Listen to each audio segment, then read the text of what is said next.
L'itinéraire de Christian le Marchand débute à Saint-Mexant-l'École. C'est dans l'abbatiale qu'il est ordonné prêtre en 1956. Ce parcours religieux prend rapidement la direction de Thouars et de l'institution Saint-Charles.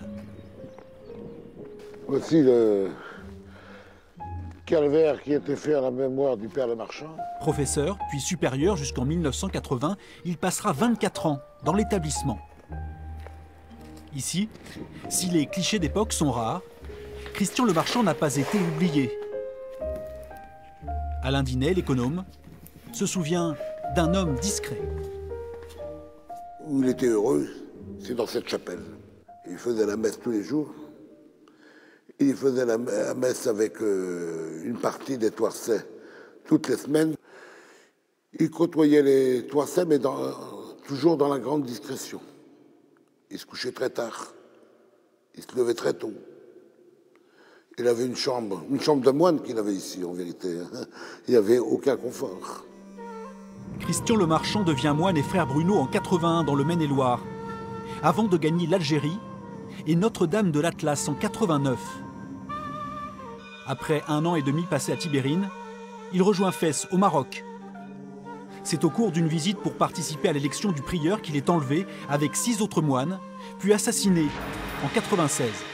Bonsoir, 7 moines français ont été enlevés la nuit dernière en Algérie. Selon la thèse officielle, l'attentat sera revendiqué par le groupe islamique armé.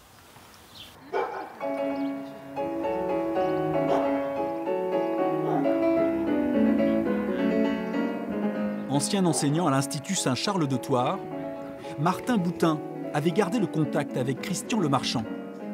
22 ans plus tard, le drame a ressurgi depuis le Vatican avec la reconnaissance du martyre des 7 moines de Tibérine et leur possible béatification.